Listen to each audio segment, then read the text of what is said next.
The mist rolls in like memory itself, gentle, elusive, and always hiding something just beyond the edge of knowing. I walk slowly along the uneven stones of the narrow path that winds through the outskirts of Kyoto. The year is uncertain, but the scent in the air speaks of late spring, when plum blossoms fade and the rains begin to whisper of summer. My robes brush softly against my legs, damp with the morning dew, and I cradle the warmth of a small ceramic bowl between my palms. The tea inside has not yet been sipped. The world is still. To some, it is just fog. To me, it is a curtain between eras, and this morning I walk not as a man, but as a vessel, a memory wearing skin. The air is saturated with the aroma of wet earth and distant charcoal fires. Someone, somewhere, has already begun the gaze boiling of water. It could be a housewife preparing breakfast, or a monk waking before the bells to heat spring water over coals in preparation for ocha, tea. A simple word, but in this land never merely a drink. As I approach the outer walls of a wooden gate, no taller than my chest and bound in weathered black, I pause. The latch is not locked. No one is. In this time, in this Kyoto, the day is not yet fractured by the speed of the modern. It unfolds like parchment in gentle hands. I enter. Inside, the garden is almost invisible. The mist bends light, folds edges, softens trees. Even the stone lanterns, covered with specks of moss and age, seem to float. I breathe in deeply. The scent of camellia leaves, waxy, half wet, still clinging to last night's rain, mixes with the faintest traces of matcha and smoke. It is not a fragrance I smell often in my other lives. There is a man seated near the entrance to the tea hut. He does not look up when I approach, but I do not need him to. His breath is slow, in rhythm with the fog, and I sense that he has been here longer than the structure itself.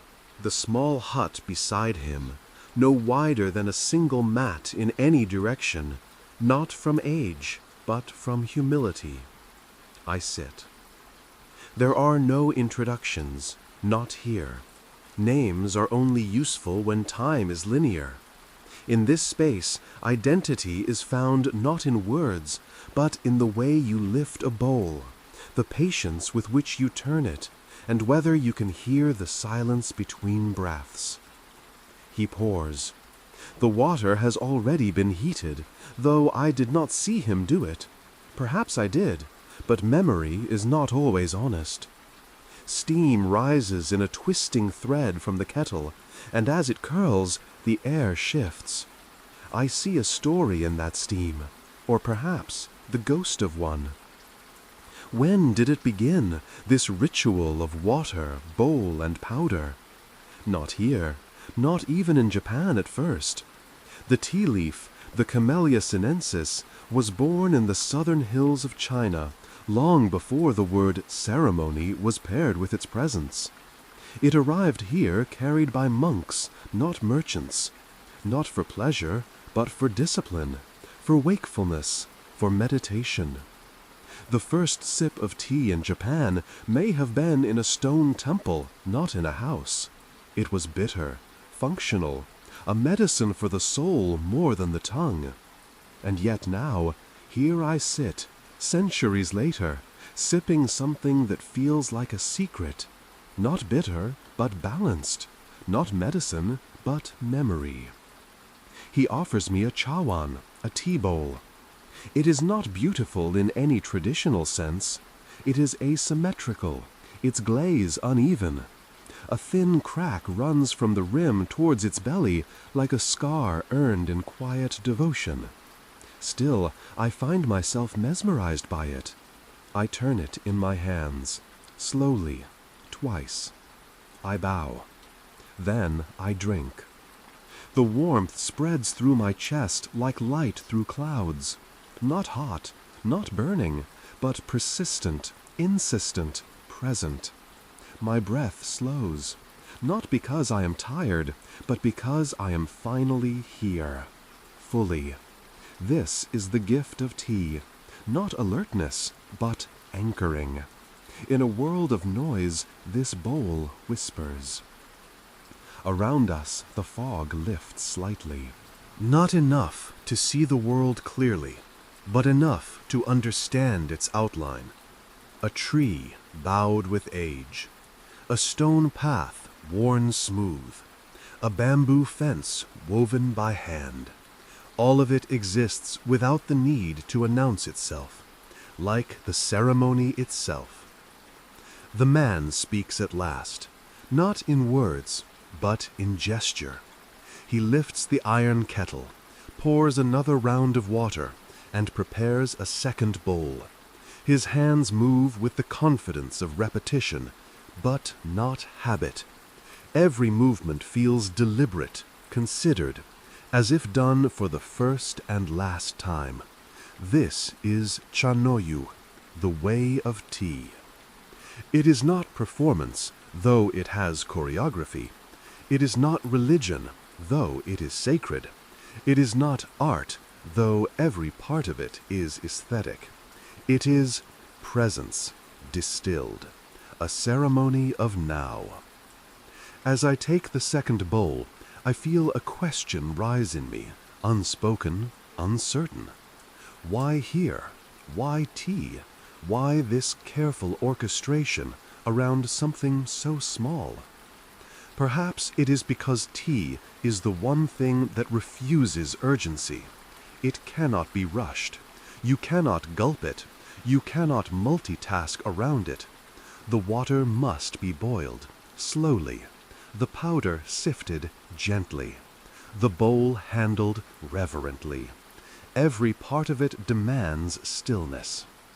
And perhaps the Japanese spirit, amid centuries of war, change, and impermanence, found in this stillness a kind of home, a retreat not of space, but of self. The mist is nearly gone now. Sunlight pushes through the trees like brushstrokes on rice paper. I see now the garden's full form, not perfect, not ordered, but harmonious. A few stones lie off-center. A single maple leaf rests in a bowl of water. Nothing is fixed, but everything feels placed. This is the world of wabi-sabi, the beauty of imperfection, the poetry of transience. As I rise, I feel the heat of the tea still lingering in my palms. The bowl is returned to its place. The man nods once, not in farewell, but in recognition, not of who I am, but of the silence we shared, of the present we honored. I step back into the path, where the last fingers of mist curl around my ankles. The gate creaks open, and the world begins again, noisier, faster, less forgiving. But somewhere within me, a small warmth remains.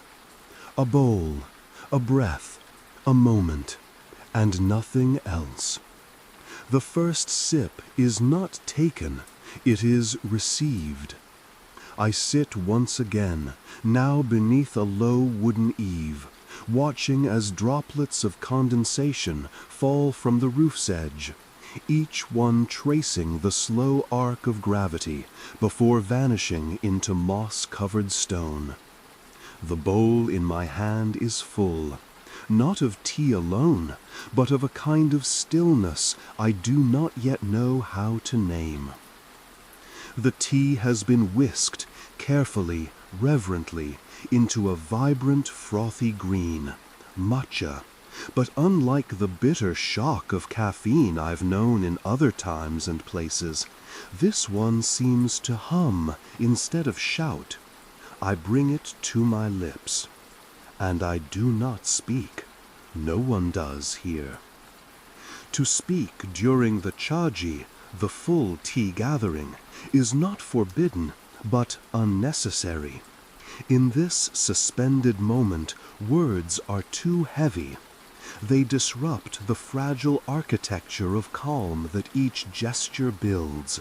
A sigh too loud, a question too soon, and the entire experience would crack, like ice too quickly warmed. So we sip. The host's eyes meet mine for a brief second, not in demand, not even in communication, but in recognition, as if to say, "You are still here.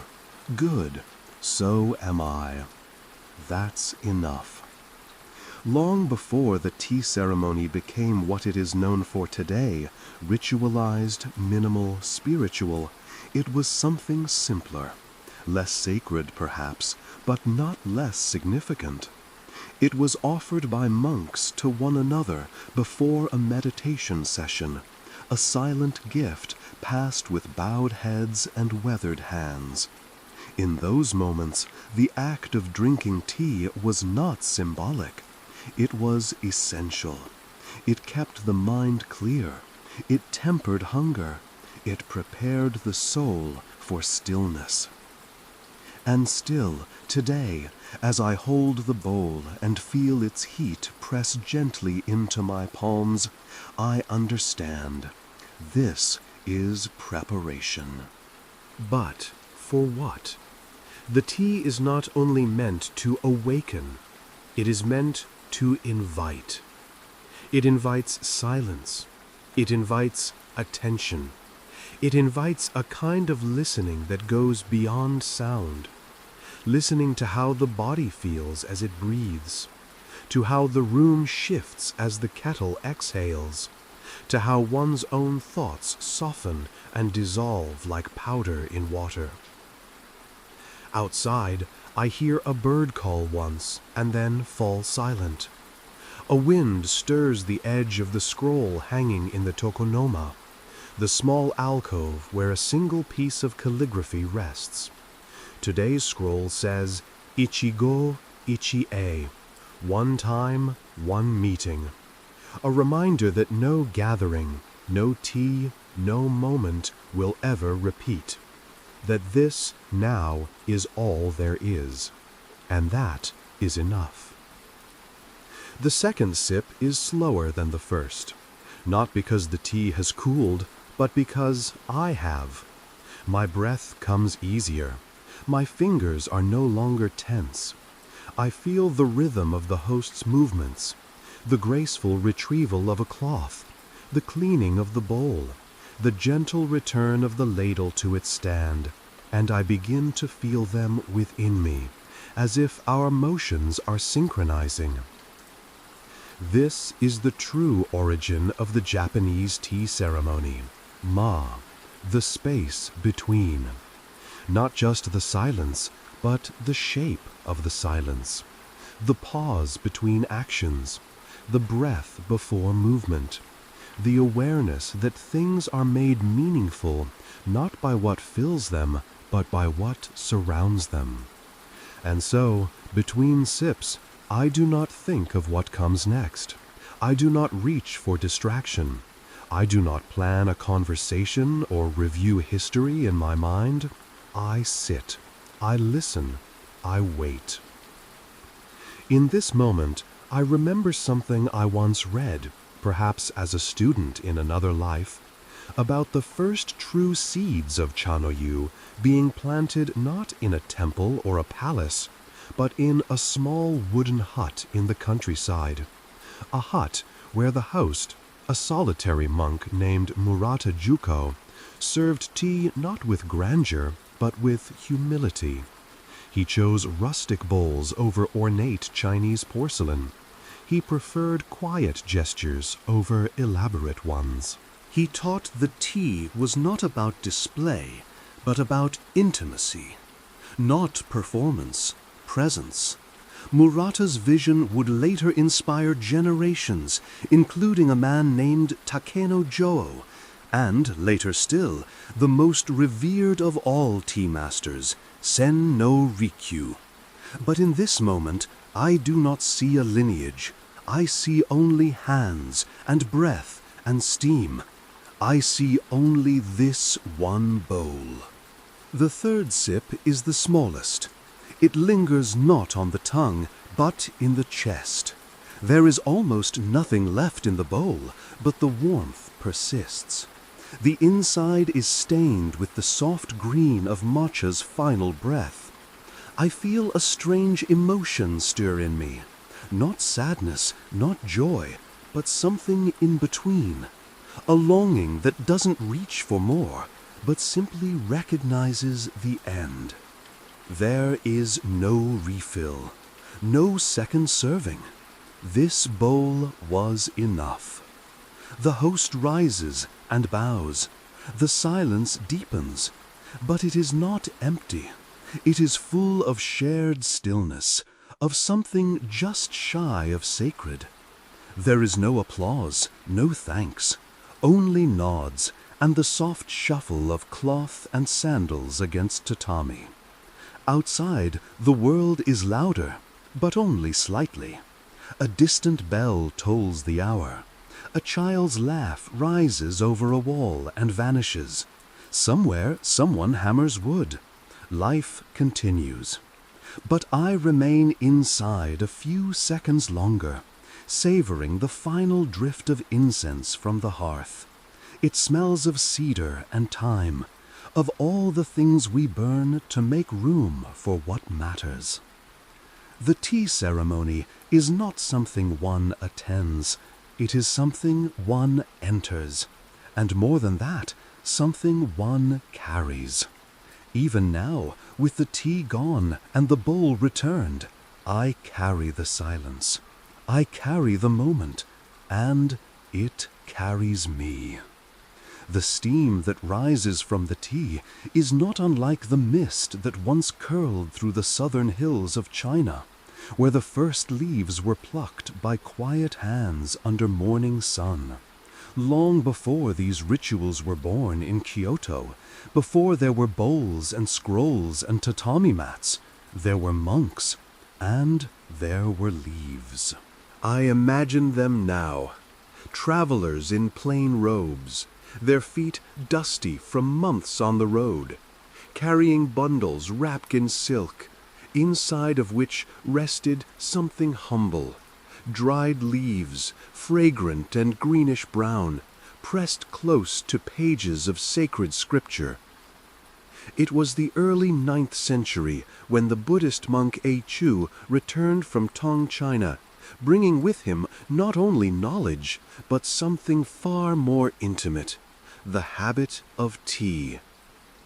It was not yet ceremony, not yet the artful choreography I now participate in with reverence.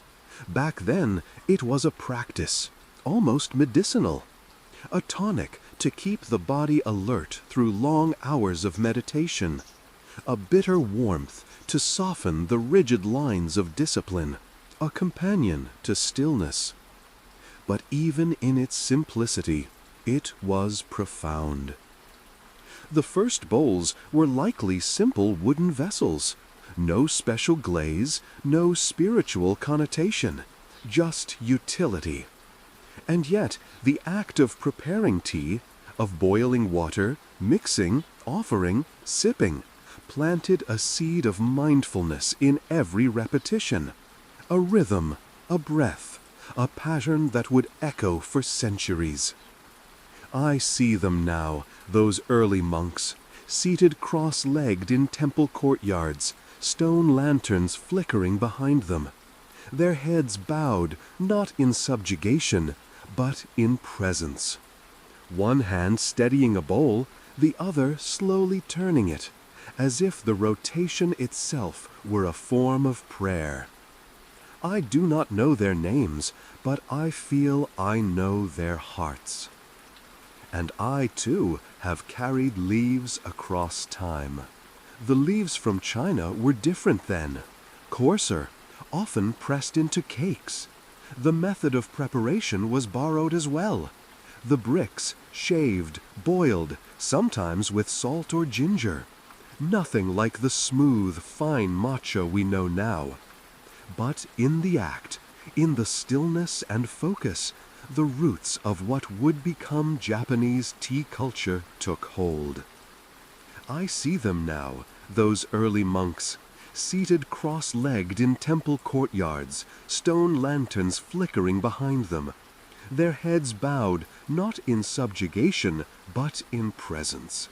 One hand steadying a bowl, the other slowly turning it, as if the rotation itself were a form of prayer.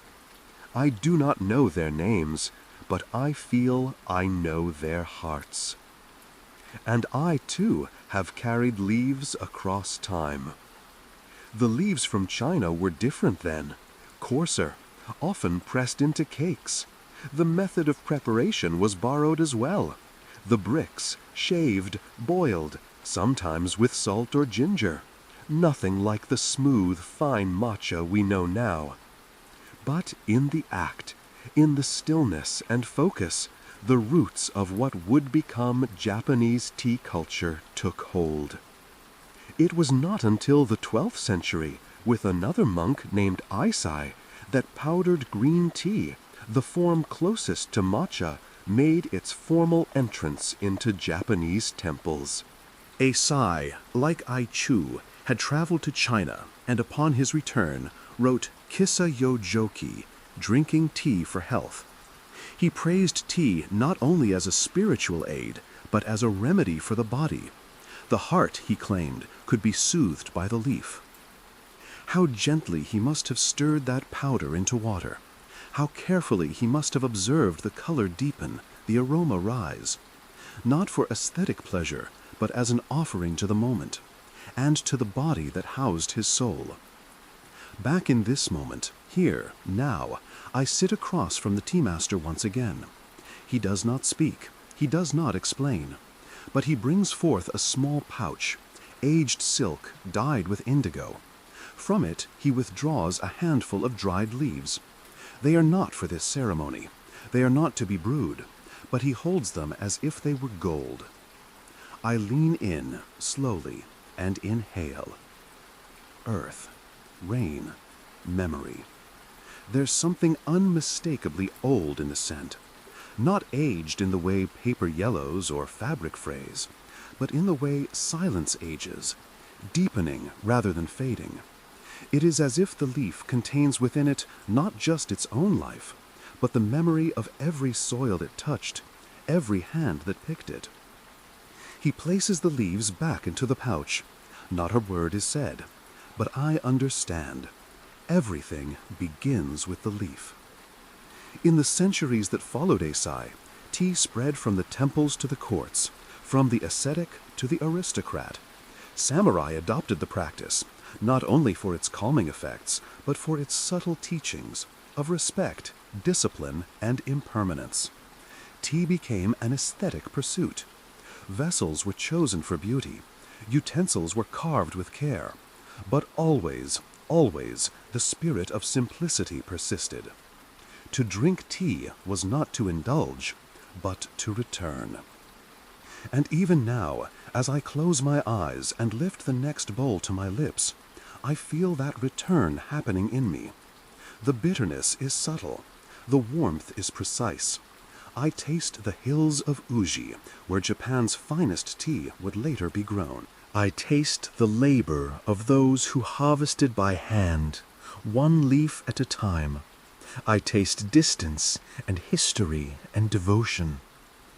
The tea is not flavored, but it is full of flavor. It holds no perfume, yet it is fragrant with presence. I sip again. Outside, a crow calls once, low and clear, and then silence returns. The trees do not move. The garden holds its breath. There is a kind of mutual stillness between us and nature now, as if the boundary between host and guest, between monk and visitor, between then and now, has thinned. And I wonder, How many sips have passed between then and now? How many hands have lifted bowls in silence? How many eyes closed in contemplation? How many hearts steadied by that first bitter taste? The monk does not need to tell me that this tea was born of the south, that the leaves came not only from geography, but from lineage, that each practice, each bow, each breath is an echo. The silence tells me, the warmth in the bowl tells me, and somewhere deep inside I hear a voice, not external, not imagined, but remembered.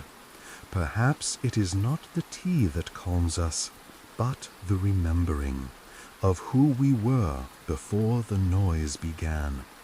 The bowl is empty now, but the silence is full, and the leaf remains. I walk slowly, barefoot, through a narrow path carved into the hillside. The earth is soft beneath my feet, still damp from last night's rain. Every step is silent, not by intention, but by necessity. The bamboo that flanks me on either side rises high, impossibly high, and forms a canopy of jade light, fractured and dancing. The world here feels filtered, not just by leaves, but by time itself. The path is lined with round stones, some half sunken, others cracked by years of frost and thaw. Between them, moss grows in wild patterns, thriving where humans have chosen not to interrupt. The air is cooler in this grove, fresher. Carried with it is the subtle scent of wet leaves and green bark. It's a smell that doesn't exist in cities. A smell that only finds you when you forget to chase it. I pass under a narrow wooden gate, its beams darkened by years and lacquered with rain. No sign, no name, just the quiet hum of insects and the creak of a distant branch. My robe, light and loose, rustles softly as I move, brushing the edges of 1,000 narrow stalks. Each one bends slightly, acknowledging my presence without resistance. There is harmony here, not silence exactly, but cooperation. The bamboo does not block sound, it shapes it. Somewhere ahead, water drips from a hollow stalk into a stone basin, a shishi odoshi, designed to scare away deer. The rhythm is familiar. Hollow knock, silence, reset. Hollow knock, silence, reset. Each impact folds into the next moment, like the heartbeat of the forest itself. This is not the final destination. This is the approach. But in the way of tea, the path to the tea house is not just transition, it is transformation. To walk through this garden is to be slowly peeled away from the outside world. Each step removes something unnecessary. Expectations, noise, ego. By the time I reach the tea house, I am not who I was when I began. There is intention in every curve of the path. A bend here to conceal what lies ahead. A turn there to reveal a stone lantern just as the light touches its edge. Nothing is symmetrical. Nothing is loud.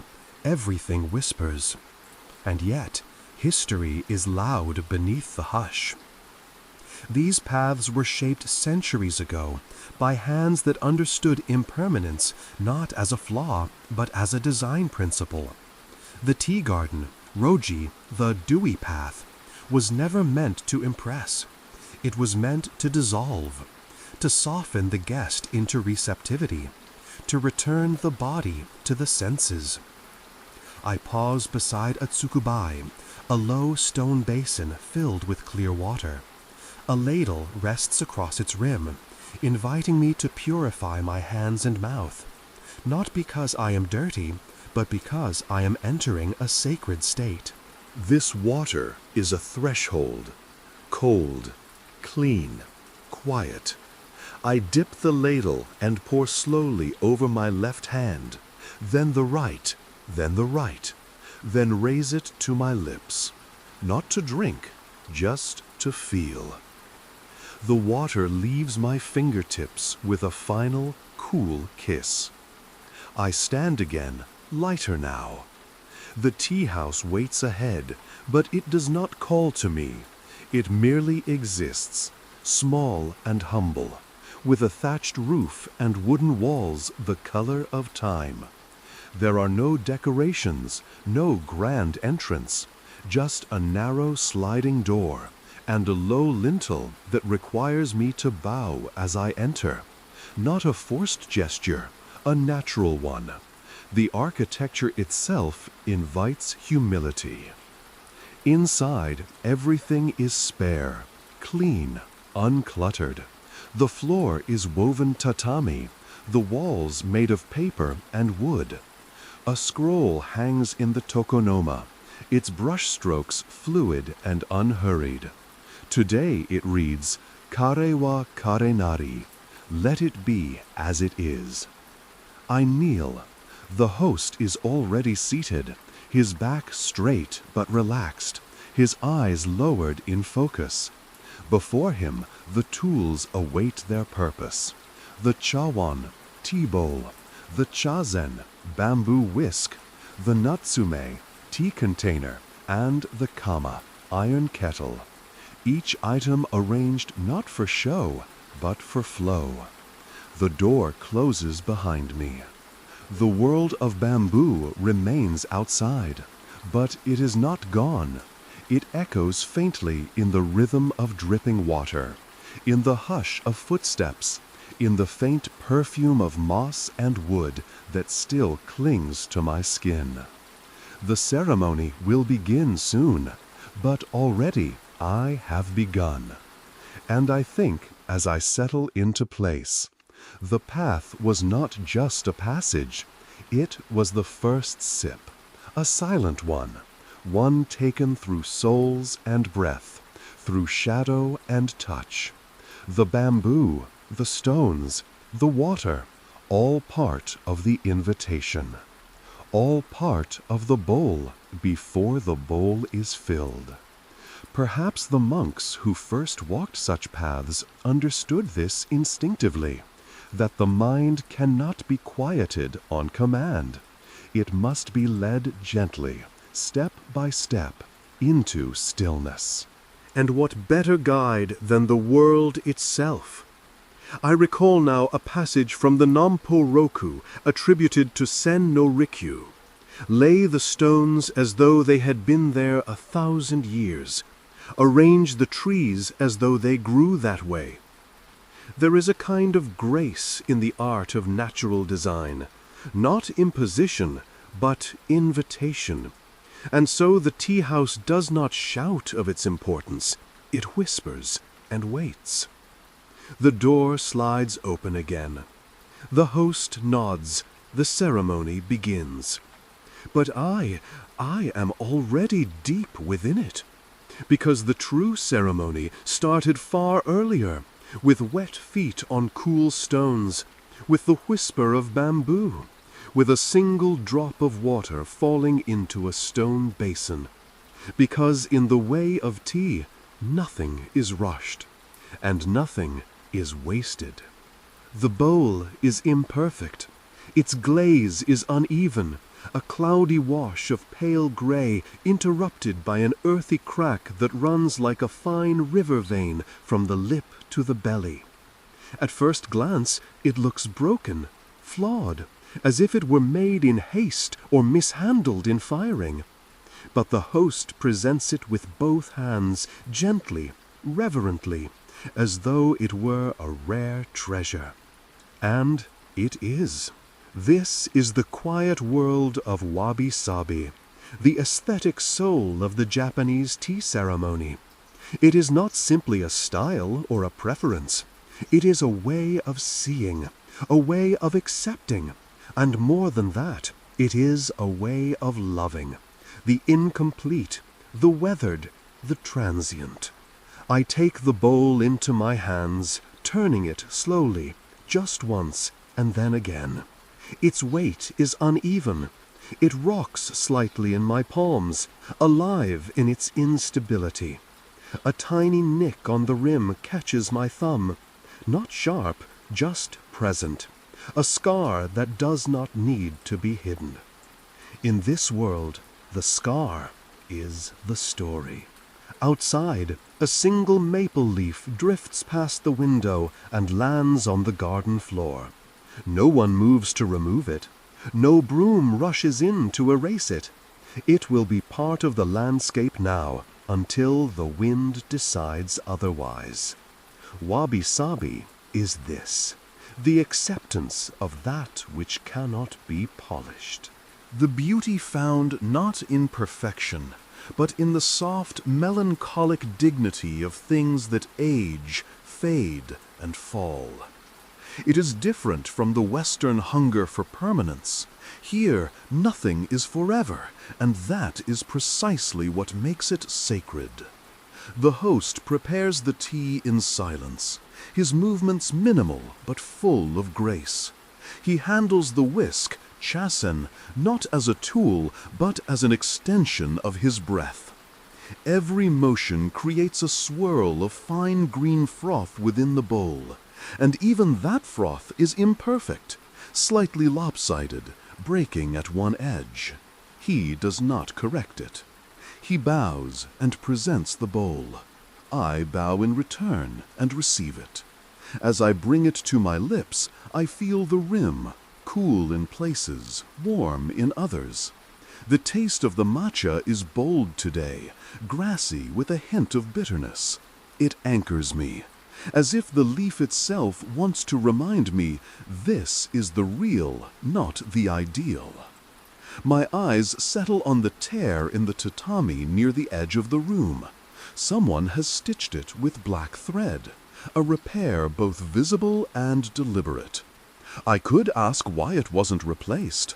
I could wonder why it wasn't hidden beneath a mat or flower stand. But then I realize, to conceal it would be to lie, and in this room, honesty breathes in every imperfection. Wabi-sabi does not ask for less wear, it asks for more awareness. And in this awareness, I begin to feel something soften in me, a part long trained to strive, to polish, to present. I begin to understand that not everything must be refined. Not every sentence must be complete. Not every feeling must be explained. In the spirit of the tea ceremony, a cracked bowl is not dismissed. It is highlighted, celebrated, sometimes even mended with gold, kintsugi, to honor the break as part of the object's history, not its shame. I wonder, quietly, if the same might be said for us. The door opens slightly to let in a breeze. A strand of hair lifts from the host's brow and falls back again. The steam from the kettle sways to the rhythm of that breath of wind. Nothing is still, and nothing tries to be. There is such grace in that.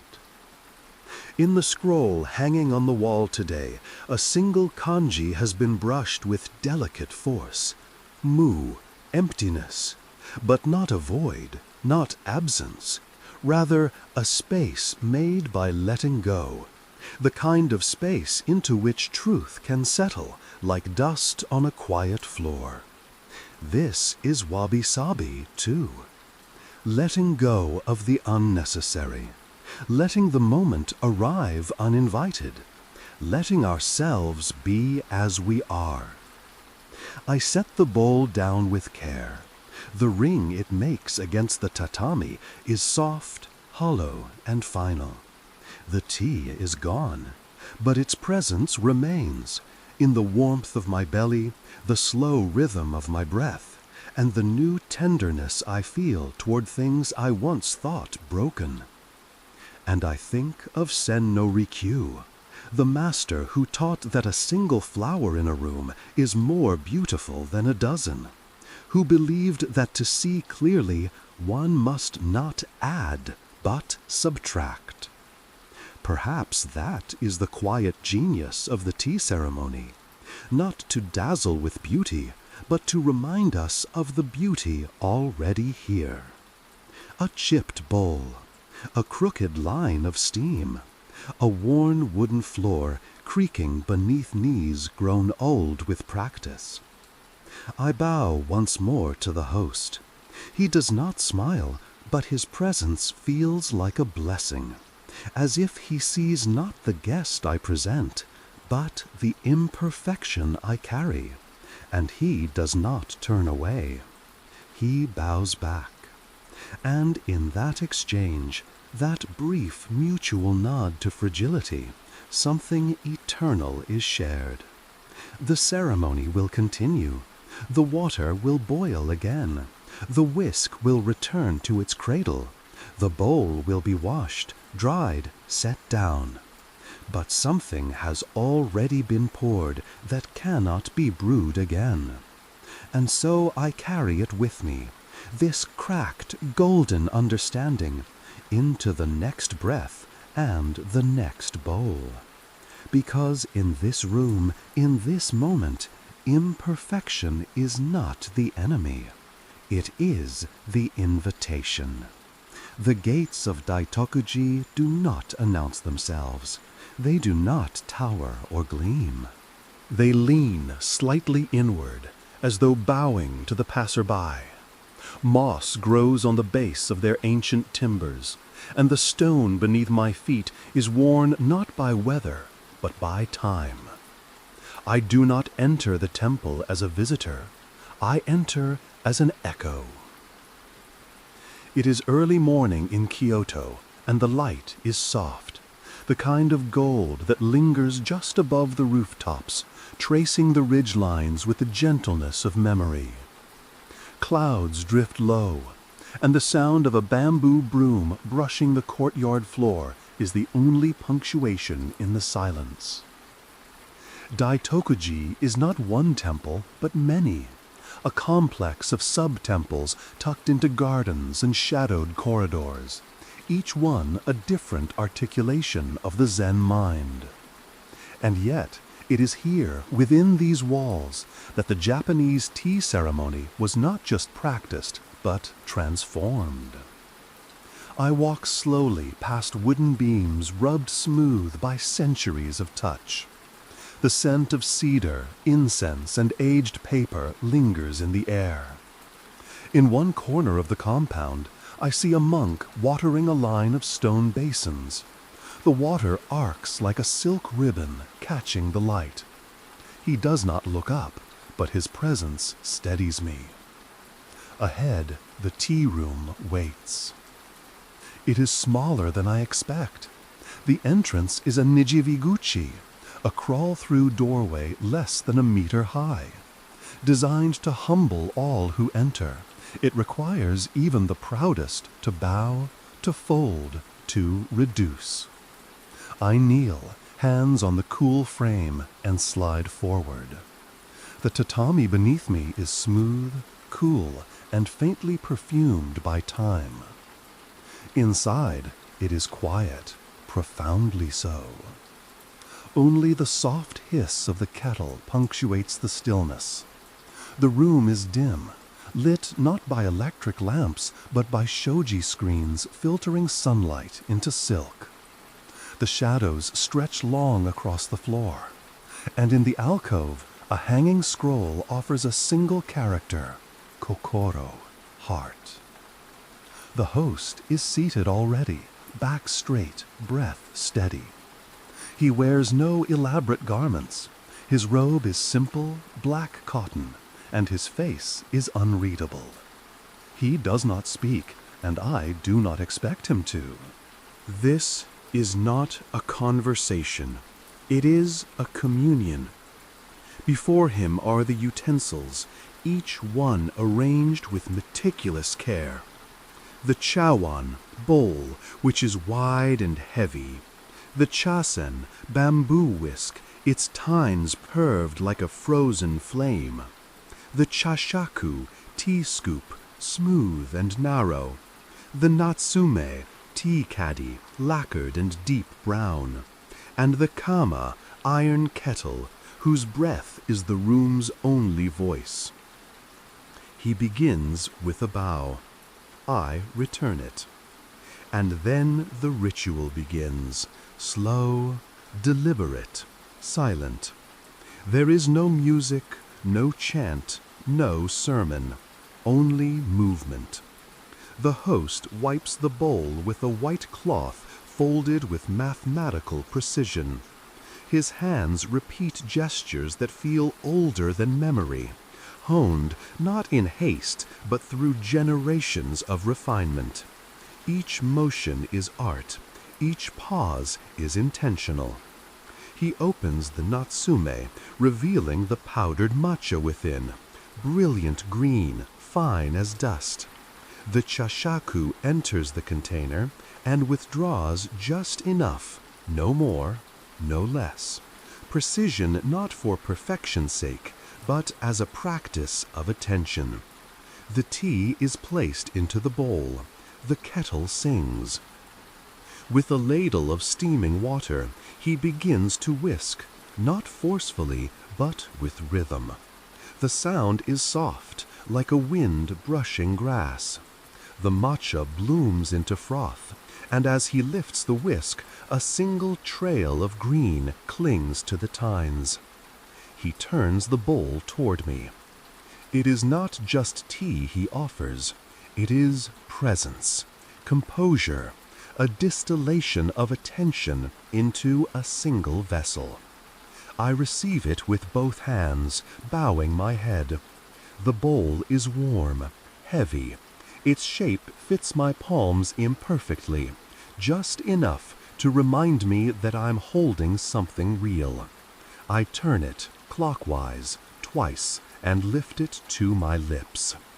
The taste is vegetal, deep and grounding, bitter at first, then sweet like grass after rain. I hold the sip in my mouth, not to analyze, but to experience. As I set the bowl down, I catch my reflection faintly in its surface, not clear, not sharp, but softened by the froth and the curve. A self-made tender. The host proceeds with the koicha, the thick tea. This time the powder is doubled, the water reduced. The mixture is dark, nearly syrupy, shared among all guests from the same bowl. A practice that began as a sign of equality, of shared impermanence. He offers it. I sip again. The taste is dense, earthy, as though I am drinking something not just brewed, but grown. This is not refreshment. This is ritual. And within that ritual, I feel the legacy of Daitokuji, of the monks who walked these halls in sandals made of straw, who balanced bowls with care, who treated the act of preparation as sacred. It was within these walls that Senno Rikyu walked, taught, and eventually died, a master of nothing and therefore of everything. Rikyu's spirit lingers here, not as a ghost, but as a rhythm. His teachings were not dogma, but suggestion. Tea is nothing more than this. Boil water, prepare tea, and drink. And yet within that simplicity lies the infinite. The room darkens slightly as clouds pass across the sun. The shoji screens flutter with the wind. The tea tools are cleaned, each stroke deliberate. The ceremony begins to close. I bow. The host bows. No words are spoken, but I feel them anyway. This moment was unrepeatable, and that is why it mattered. I exit through the small door again, humbled, folded. The courtyard is bright now, the air scented with camellia and incense.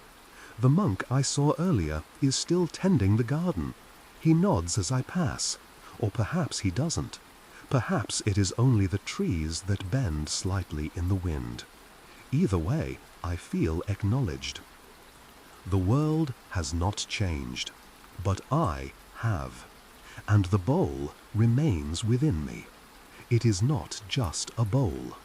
It is black, not the glossy black of lacquer, but the deep, matte shadow of ink left to dry in winter air.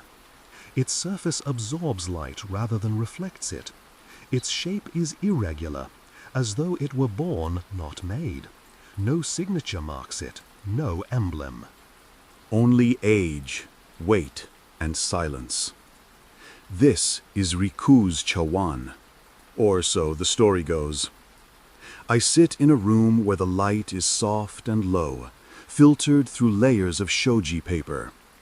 The walls are undecorated, save for a single branch of plum blossoms resting in a bamboo vase. Their petals have begun to fall. One lies on the tatami near my knee, fragile as breath. The bowl rests before me. It is my turn. But I do not rush. I do not reach. I look. I breathe. Sen no Riku, master of tea, architect of simplicity, and poet of imperfection, once held this bowl, or one just like it. In his hands, the black surface reflected not just tea, but truth. A truth stripped of ornament, of pretense, of performance. A truth that said, beauty is born in the tension between austerity and tenderness.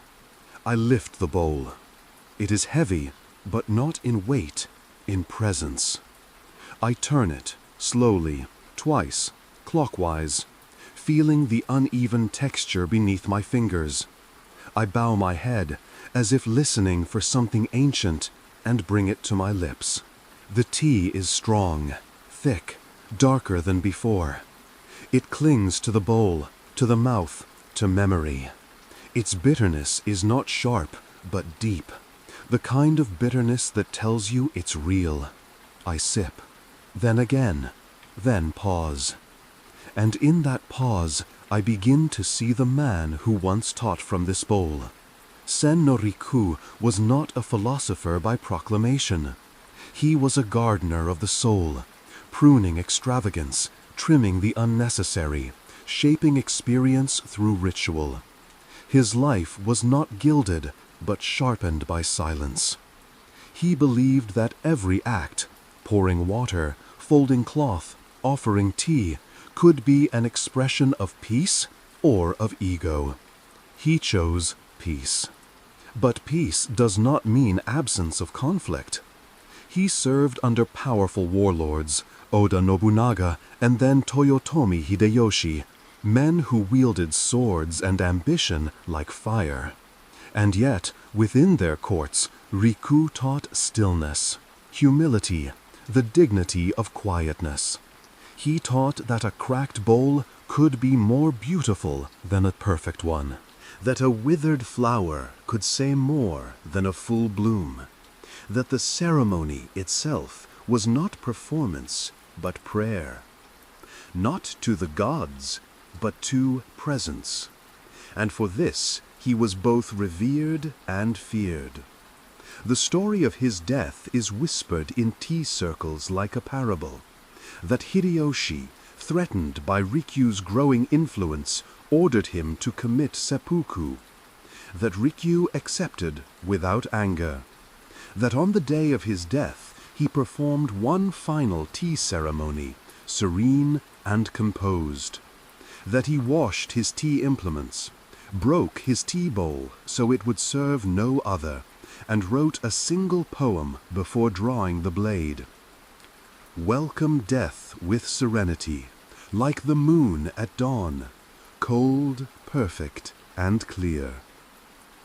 True or not, the story remains, and within it the spirit of the tea ceremony endures, not dramatic, but disciplined, not passive, but profound. I look again into the bowl.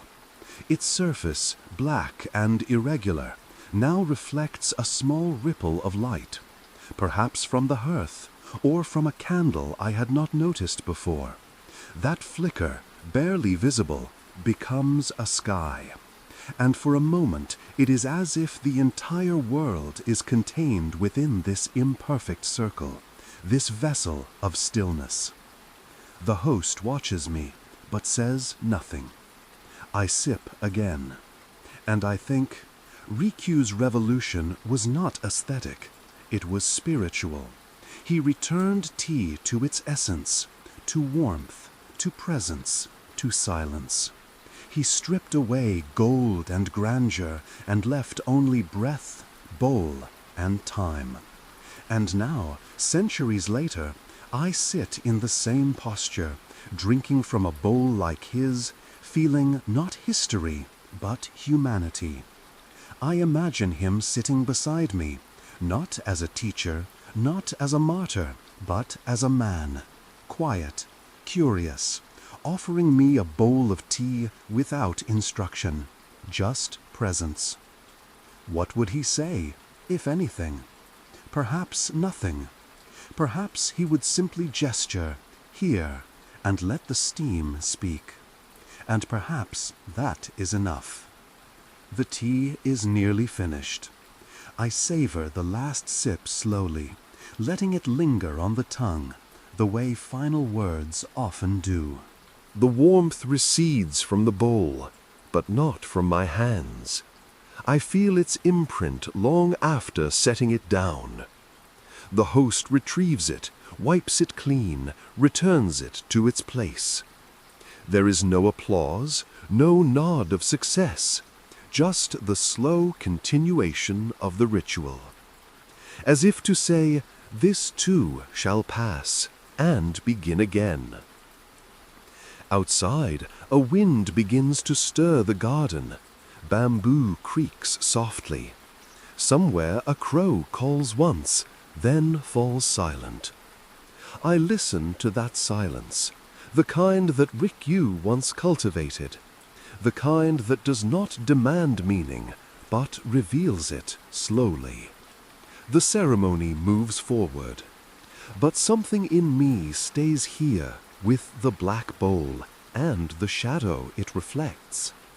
Because in that darkness I saw not nothingness, but depth. At first it is barely noticeable, a faint rustle like wind passing through grass, or the breath of a sleeping child. But as I settle deeper into the silence of the tea room, I begin to hear it more clearly, a whisper rising from the iron kettle placed over the glowing charcoal, water approaching its moment of transformation. This sound is called matsukaze, wind in the pines. It is not the violent roar of a western kettle, nor the impatient sputter of a mechanical boiler. It is gentler, older, textured like silk on sand, a sound that carries memory.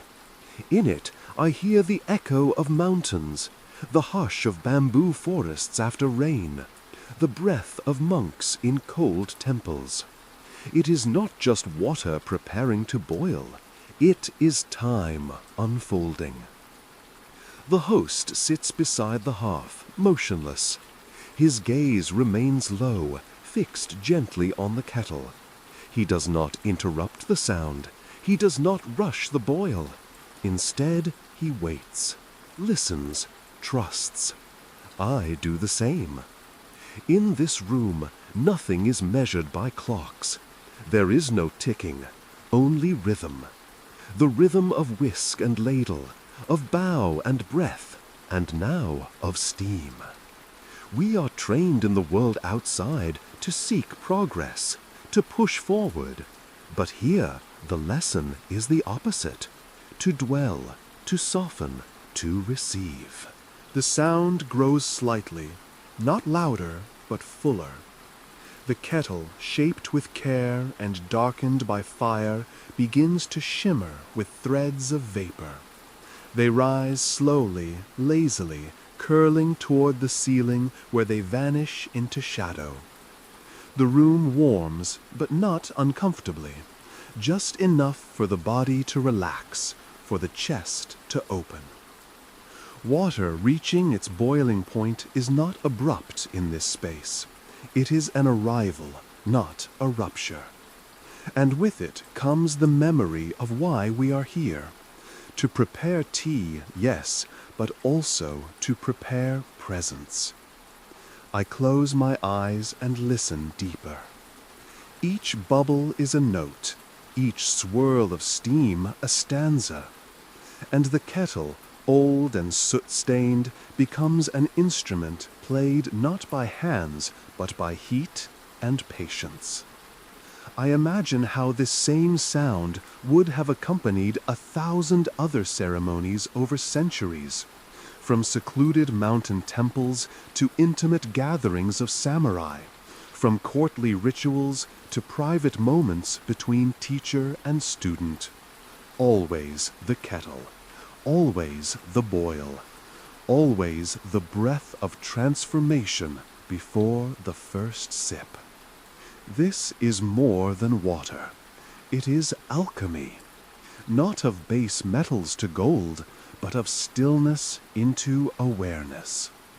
The host lifts the lid slightly, releasing a brief plume of steam that kisses the room with a damp warmth. Then he replaces it, gently, deliberately, without sound. Nothing is rushed. The water is ready, but the ceremony has its own current. He raises the ladle, dips it into the kettle, and pours a measured stream into the waiting chawan. The matcha waits in the bowl, a mound of green that begins to bloom in contact with the heat. As he begins to whisk, I realize this ceremony is not built on words, but on transitions. From raw to refined, from water to tea, from sound to silence. The boiling is not background, it is the overture. And in that sound, I remember stories. Stories of tea masters listening to the kettle the way a composer listens to strings. Of Rikyu instructing his disciples to match the flow of the ladle with the pace of the steam. Of students taught to recognize the perfect moment, when the boil is just below full voice, when the water is awake but not agitated. It is in this moment that the tea becomes itself. I sip the tea that follows, whisked smooth, topped with a thin layer of foam that reflects the dim light of the room. The taste is vibrant, vegetal, almost grassy, as if it were still alive. And perhaps it is. Steam still curls upward from the kettle, now softening, now withdrawing. Its music fades slightly, the way a conversation trails off when everything essential has been said. I place the bowl down, and I reflect on the irony that the sound of water boiling, so ordinary, so familiar, becomes sacred in this space, not because it has changed, but because I have, because here I am not distracted, not rushing, not trying to move past the sound, but through it. I remember now a line I once read from Dogen, the Zen master. Do not follow the ideas of others, but learn to listen to the voice within the boiling kettle. It sounded metaphorical then, but now I understand. The kettle does not shout, it does not argue, it simply speaks, in vapor and heat, in rhythm and release. And in that simplicity, it teaches, not theory, but presence. The host wipes the bowl. The ladle returns to its rest. The whisk is cleaned.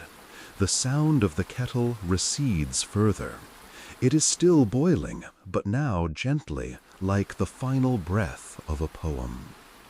Outside, the wind shifts in the garden, a soft rattle of dry leaves against a bamboo fence. Inside, I carry the sound with me, not as memory, but as rhythm, as if it now lives beneath my ribs, a quiet hum behind each inhale. Because in this room I learned something I did not expect. The sound of water boiling is not just preparation. It is the ceremony itself. Outside, the world fractures. Armies march across provinces. Banners flutter above broken gates, and the clash of steel interrupts the rhythm of the seasons. In Kyoto, voices rise in panic, in order, in command. Ash settles like snow on rooftops. The century burns quietly, often too close, too long. But inside this tea room, a hand lifts a ladle.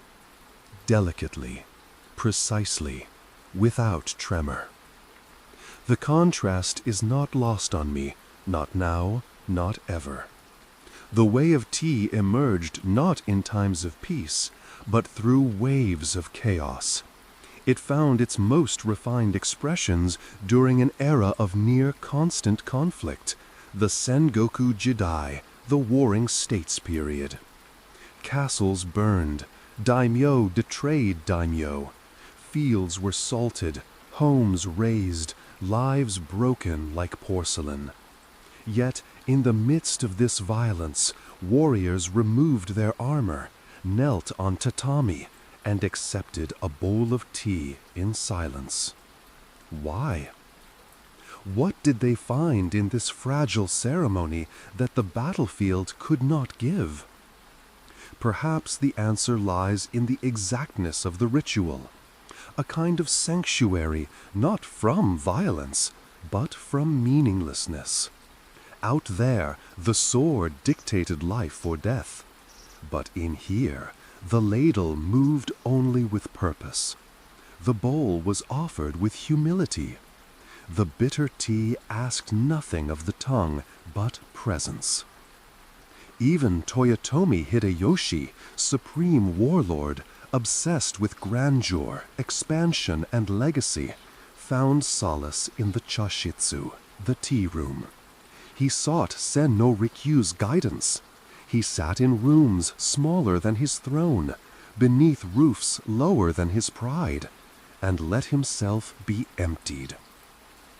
In one story, Hideyoshi demanded a lavish tea house gilded with gold.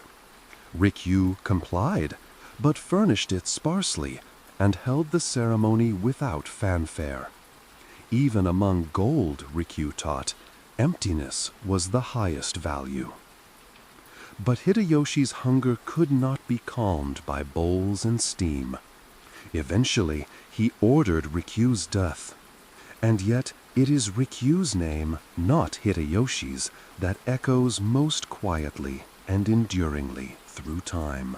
Because even in war, the tea ceremony offered what nothing else could, a moment untouched. I close my eyes now and imagine the battlefield giving way to a clearing. Two generals sit beneath a pine. Their swords rest beside them, gleaming but dormant. A servant kneels, preparing water. Neither man speaks. The bowl is offered to one, then passed to the other. For those few breaths, they are not enemies. They are not even men of rank. They are simply two beings sharing heat in the center of a storm. It is not idealism. It is practice. Chanoyu was never about escape. It did not deny war. It did not pretend death would not come. But it offered gently, steadily, an alternative rhythm, a beat not of conquest, but of care. I look down at the bowl in my hands. It was perhaps fired in a kiln decades ago, maybe even during one of those wars. Its glaze, dark and pooled unevenly at the bottom, reminds me of dried blood. But its weight is comforting. Its shape is human. I lift it to my lips. The matcha is bold today. It tastes like earth and stone and green wood. It wakes the tongue, steadies the mind. I sip again, slower, then set the bowl down. The host moves with the same grace as always. War is not in his gestures. It never has been. He wipes the bowl with a folded fukusa, then returns each item to its place. Not once does he speak. And yet I feel his teachings in every gesture. There is stillness, even now. There is meaning, even in repetition. There is peace, even beside conflict. Perhaps that is the greatest lesson of Chano Yu, that serenity does not require serenity. That the act of making tea fully, honestly, attentively, becomes resistance against haste, violence, and forgetfulness. Even now, as I hear the distant boom of something beyond this compound, maybe thunder, maybe cannon, I stay seated. I breathe. The bowl remains warm in my hands. The host does not flinch, and neither do I. In another story, a samurai once said to his master before battle, "I am not afraid of dying. I am afraid of forgetting." The master poured him a bowl of tea and said only, "Then remember this." So I do. I remember this breath, this heat, this sound of water brushing iron, this silence between motions, this old imperfect bowl passed between flawed, impermanent people. I remember that peace is not a state of the world, it is a discipline, a practice of choosing presence over panic, stillness over spectacle. The tea is finished. The host bows, and I, a visitor in a time of fire, bow back. Outside, the world stirs again, but in this room something has been preserved, not as an artifact, but as a choice. Because the bowl can be lifted, even with trembling hands. The steam curls upward. It twists in slow spirals, disappears, and returns. It is no longer urgent, no longer dense. The kettle hums faintly, like breath at rest. There is no more rush in the room, no edge, no beginning or end. Only this middle space, quiet, suspended, where time no longer arrives in minutes or seconds, but in sensations. I have stopped keeping track. There was a first sip, I know that, but I cannot remember when.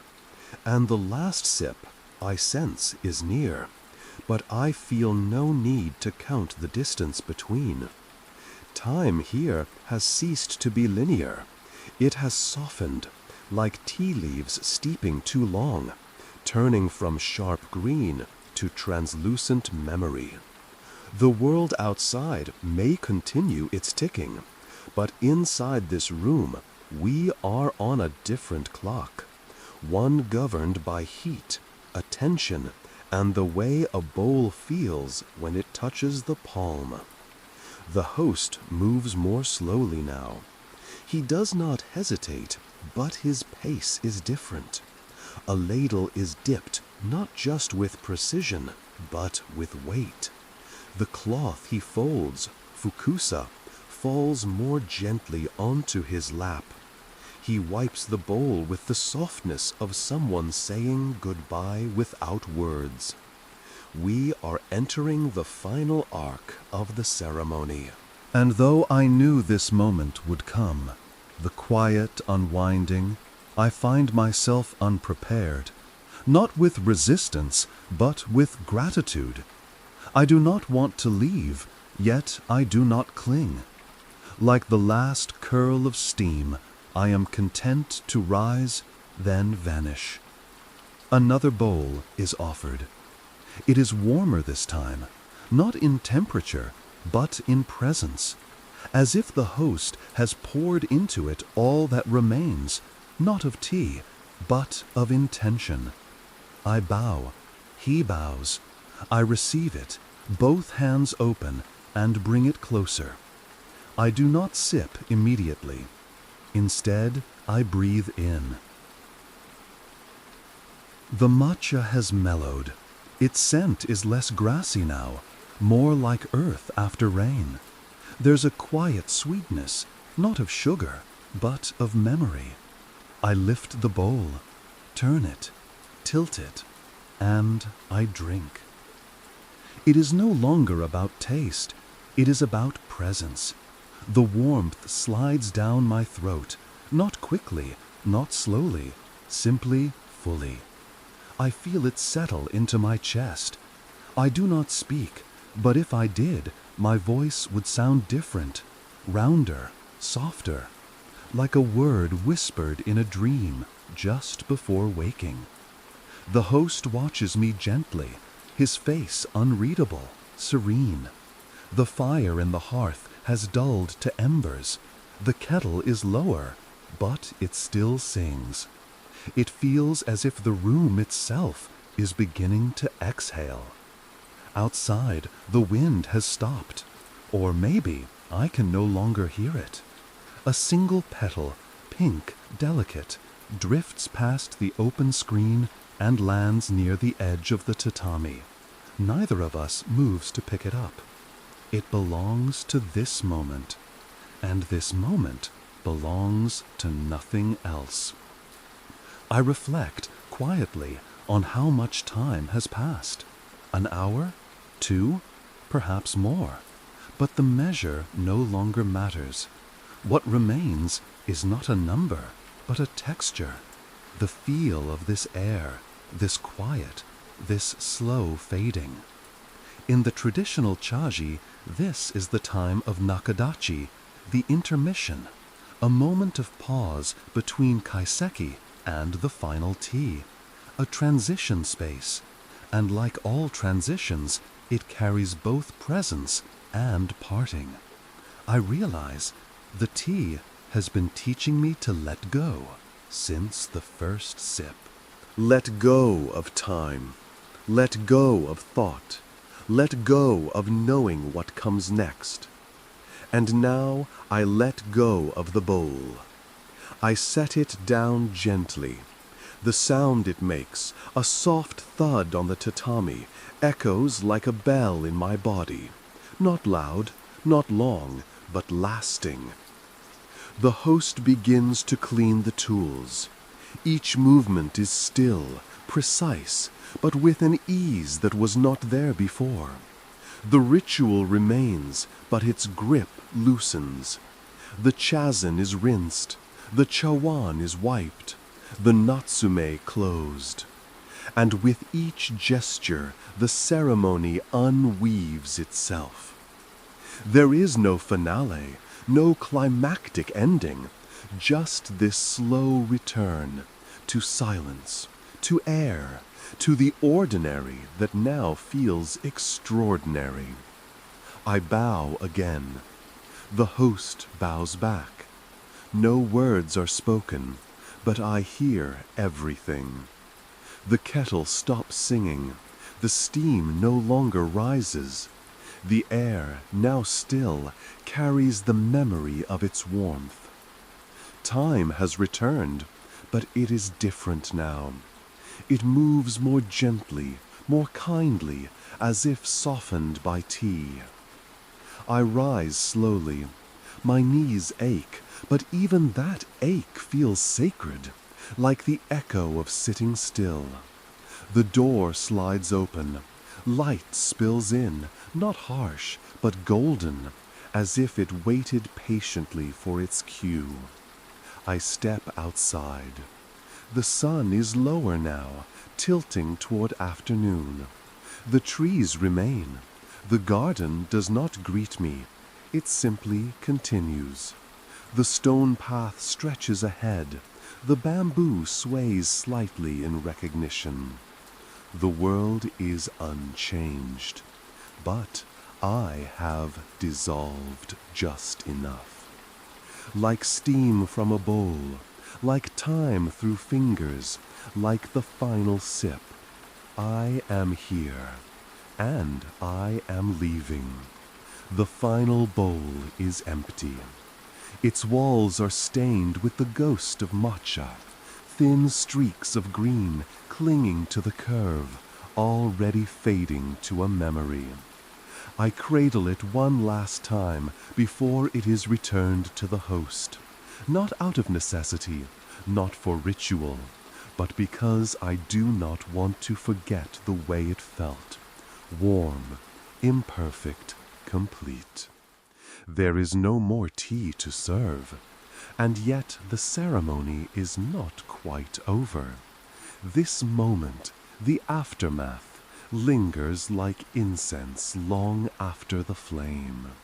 The tools have been cleaned, the hearth tended, the chazen rests in its cradle. The cloth has been folded with quiet finality. Everything has returned to its place. Everything except me. I remain seated, my legs folded beneath me, my spine gently curved now. The fatigue is not unpleasant. It is earned, like the silence that follows a long conversation, not awkward, but full.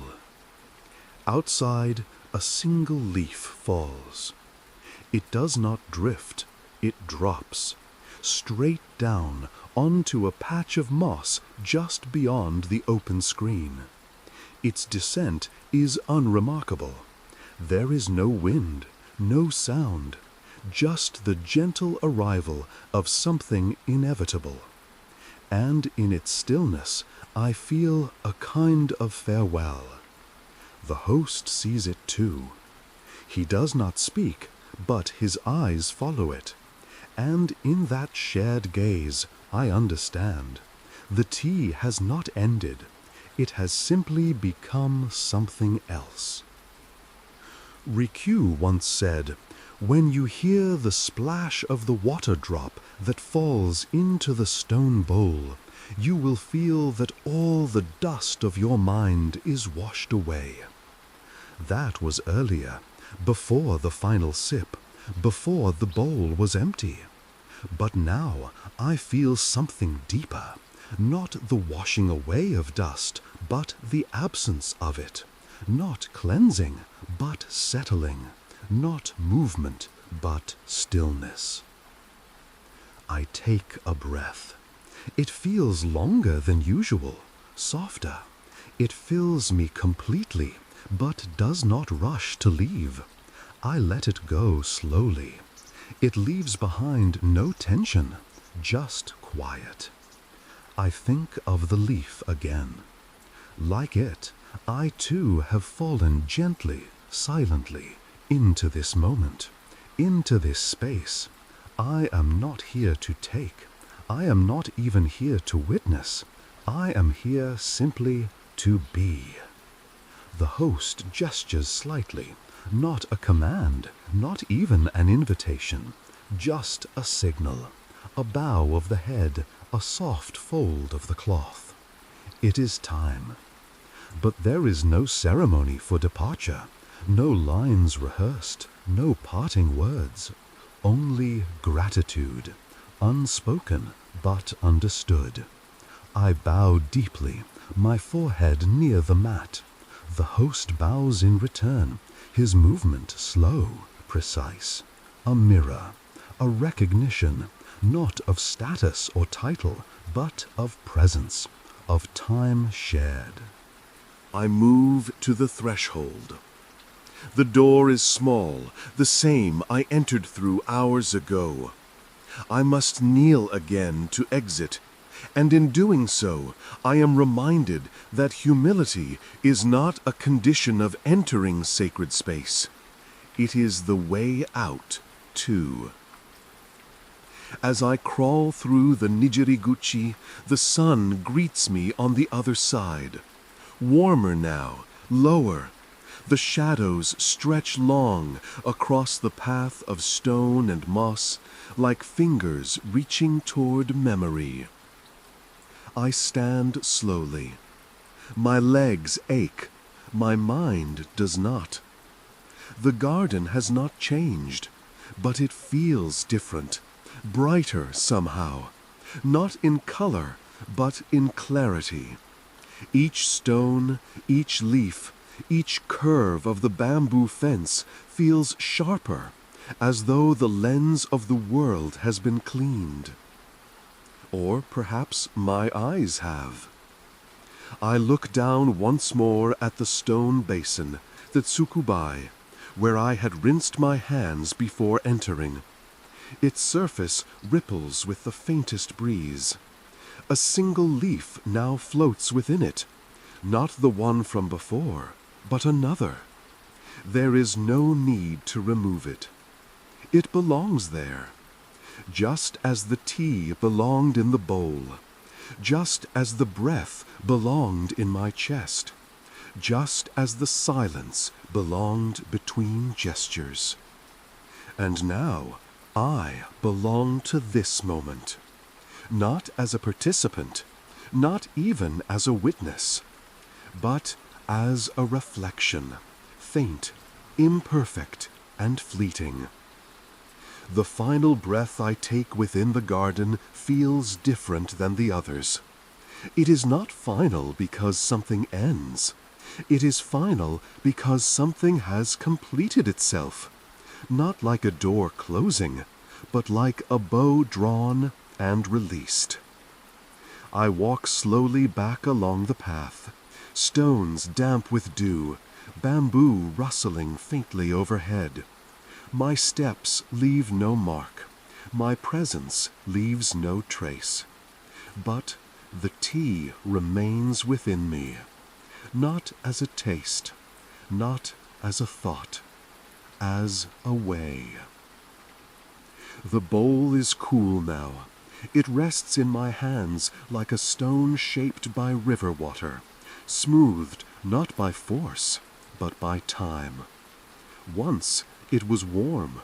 It carried steam and scent, bitterness and calm. It spoke in silence. But now it is quiet in a different way. Not waiting, not preparing, only existing. I hold it gently, palms open, not to use it, but to remember it. It is strange, isn't it, how memory can reside not in thought, but in touch, in temperature, in the shape of a thing once full. I close my eyes, and the sensation returns, not vivid, not sharp, but soft-edged like fog in early morning. The warmth blooming from clay into skin, the rim pressing lightly against my lip, the sound of steam rising like breath into stillness. I cradle the bowl and breathe slowly.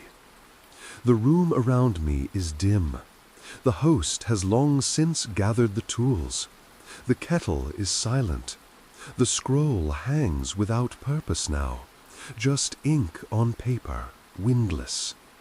Outside, the sky is bruised with twilight. One lantern flickers near the edge of the path, casting pale light across the floor. But I do not leave. Not yet. Because this is where the tea was never just tea, where water and powder became a vessel of attention, where the ordinary became extraordinary, not through force, but through care, through rhythm, through pause. And the bowl remembers. It remembers my fingers, hesitant at first, then sure. It remembers the warmth it gave freely, without effort.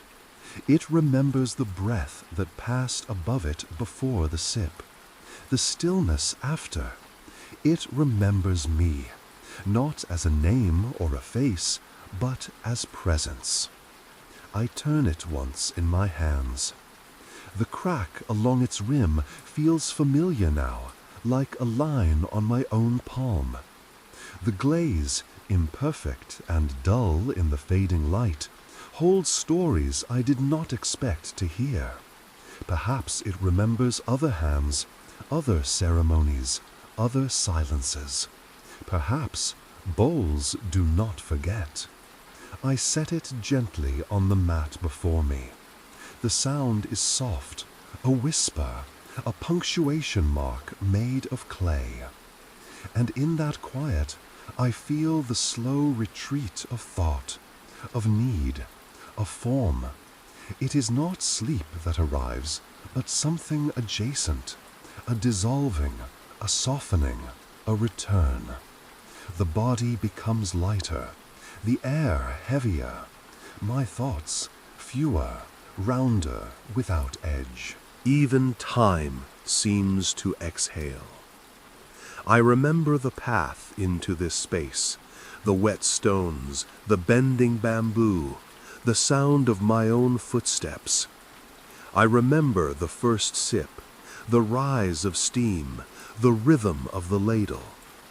I remember the words not spoken, the breath shared, the glance of the host, still as the bowl.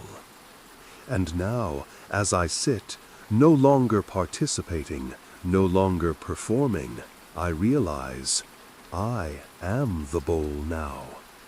Empty, but not hollow. Cool, but still full of warmth.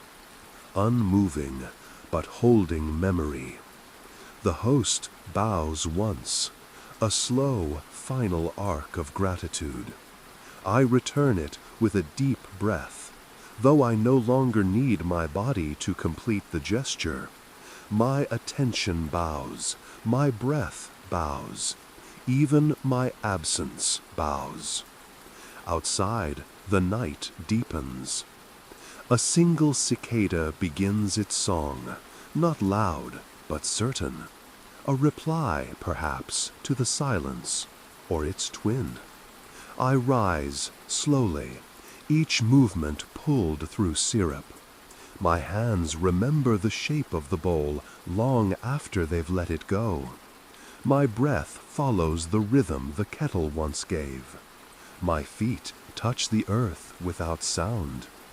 And somewhere behind me, within the clay walls of this humble tea hut, the bowl rests. No longer warm, no longer needed, but never forgotten. Because some things once held fully hold us back. The bowl is gone now, not taken, not forgotten, simply returned to stillness. Somewhere beyond the paper walls and stone paths, the world continues, louder, brighter, heavier. But here, inside the folds of this memory, you remain light, quiet, close, to the floor where breath deepens and time loosens. A breeze moves gently through the leaves, and for a moment it feels like someone is whispering just beyond hearing. Not a word, not a message, just presence. The room is empty now, but not vacant. A wisp of steam lingers where the kettle once sat, like a ghost of warmth drifting upward into night. A breeze moves gently through the leaves, and for a moment it feels like someone is whispering just beyond hearing. Not a word, not a message, just presence. The room is empty now, but not vacant. A wisp of steam lingers where the kettle once sat, like a ghost of warmth drifting upward into night.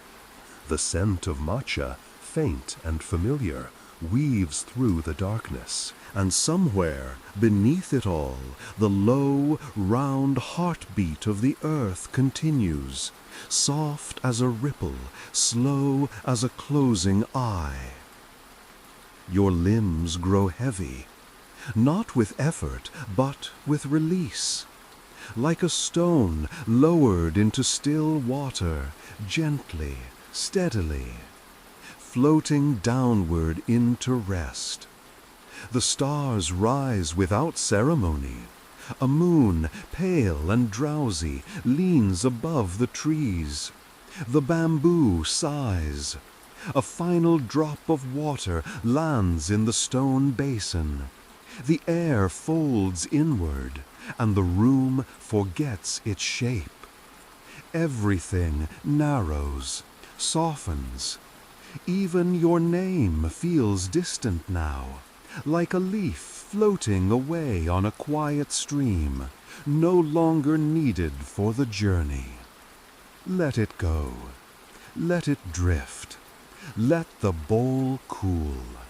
Let the breath slow.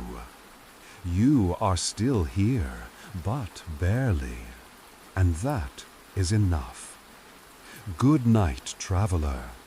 May your dreams echo the voices we borrowed, and may the morning find you rested, still cradling the warmth of a bowl that was never truly empty.